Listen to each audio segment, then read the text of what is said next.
27 जनवरी 1965 में अमेरिका के हैम्पटन शहर में शाम 6 बजे 11 साल का डेविड अपने पापा के साथ कार में घूम रहा था। रास्ता सुनसान था और रोड के दोनों तरफ सिर्फ जंगल। तभी डेविड विंडो से बाहर झांकता है और उसको आसमान में कुछ ऐसा दिखता है जो करीब 60 साल बाद भी आज भी एक रहस्य है। डेविड को आसमान में एक ऑब्जेक्ट दिखा था जिससे बहुत तेज रोशनी आ रही थी। जैसे उसके पापा उस ऑब्जेक्ट को देखते हैं, वो कार को रोकते हैं और डेविड को जल्दी से दूरबीन निकाल कर दे देते हैं। और फिर उस दूरबीन से जो उनको दिखा, वो अगर आपने इस स्टोरी में जान लिया तो आपका दिमाग हिल जाएगा। तो क्या वो यूएफओ था, कोई एलियन का शिप था, या फिर सिर्फ एक मनगढ़ंत कहानी?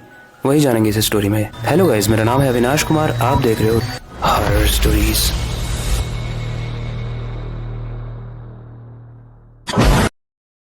वैसे आपने यूएफओज के बारे में तो जरूर सुना होगा। यूएफओज यानी वो स्पेसशिप्स जो एलियन के द्वारा यूज की जाती है, हो सकता है अर्थ पे आने के लिए या किसी भी प्लैनेट पे जाने के लिए। मगर आज की जो स्टोरी है वो नॉर्मल स्टोरी नहीं है, क्योंकि आज की स्टोरी में नासा के एक इंजीनियर भी ये दावा कर रहे थे कि उन्होंने यूएफओ को देखा, जिसकी वजह से गवर्नमेंट को इस पर इन्वेस्टिगेशन भी करनी पड़ी। और इन्वेस्टिगेशन के बाद वो टीम इस नतीजे पर पहुंची कि वो यूएफओ नहीं बल्कि एक H-3 सी किंग हेलीकॉप्टर था, जो कि एक यूएस नेवी का पार्ट था जो 1959 में बनाया गया था। और उन्हें ऐसा इसलिए लगा क्योंकि रात के अंधेरे में जब हेलीकॉप्टर घूमता है तो उसका प्रोपेलर इलेक्ट्रिक डिस्चार्ज की वजह से चमकता हुआ दिखाई देता है और वो एक ही डायरेक्शन में मूव करता है, जिसकी वजह से एक इल्यूजन क्रिएट होता है जिसे कुछ लोग यूएफओज भी कहते हैं। लेकिन डेविड के फादर ने इस चीज को टोटली डिनाई कर दिया। इस साइंटिफिक थ्योरी को वो एक्सेप्ट नहीं कर रहे थे, क्योंकि उन्होंने इस चीज को अपनी आंखों से देखा था। वो कहते हैं कि अगर कोई हेलीकॉप्टर होता तो उन्हें नॉइस भी सुनाई देती, लेकिन उन्हें कोई भी नॉइस नहीं आ रही थी। दूसरी चीज कि एक नासा का इंजीनियर एक हेलीकॉप्टर को यूएफओ समझने की गलती नहीं कर सकता, क्योंकि वो स्मार्ट है, तभी वो नासा का इंजीनियर बना है, राइट। लेकिन एक सेटिस्फैक्टरी आंसर ना मिलने के बाद डेविड के फादर उस इवेंट की इन्वेस्टिगेशन करने के लिए नाइट कुक टीम के पास जाते हैं। ये उस वक्त की अमेरिका की एक बहुत ही बड़ी इन्वेस्टिगेशन टीम हुआ करती थी। और ये इन्वेस्टिगेशन करने के बाद नाइट कॉप टीम ने बताया कि हो सकता है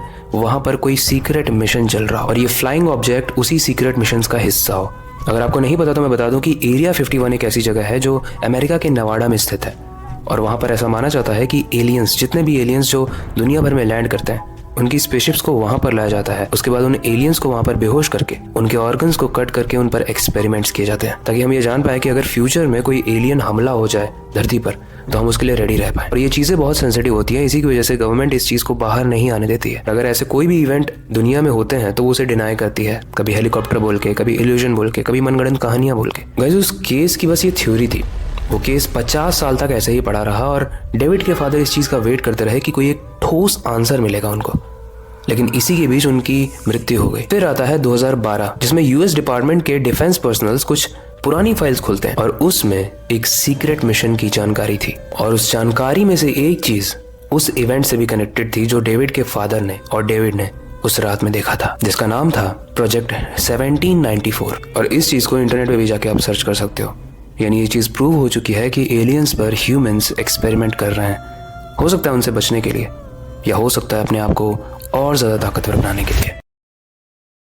तो आपको क्या लगता है, उस दिन डेविड और उसके पिताजी ने जो देखा, क्या वो एक एलियन यूएफओ यानी स्पेसशिप था, या फिर आपको भी लगता है कि एक मनगढ़ंत कहानी है और एलियंस नहीं हो सकते हैं? एलियंस एग्जैक्टली कैसे होते हैं ये तो किसी को नहीं पता। कुछ फुटेजेस हैं जो इंटरनेट पे अवेलेबल हैं, लेकिन एग्जैक्टली कैसे होते हैं कहना मुश्किल है।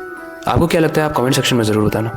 और अगर रात में चलते वक्त आपको कोई ऐसी स्पेसशिप दिखती है तो क्या आप वहाँ पर जाके उसको और एक्सप्लोर करना चाहोगे, मिलना चाहोगे एलियन से? कमेंट सेक्शन में ज़रूर बताना। पहले ये वक्त आ चुका है इस वीडियो को एंड करने का और नई वीडियो पर काम शुरू करने का। लेकिन जाने से पहले मैं बस एक ही चीज़ कहना चाहूँगा, अपनी क्यूरियोसिटी को डाय मत होने देना, नई चीज़ें सीखते रहना, अपने बेड के नीचे और खिड़की के बाहर ज़रूर देख लेना। मिलते हैं अगली वीडियो में।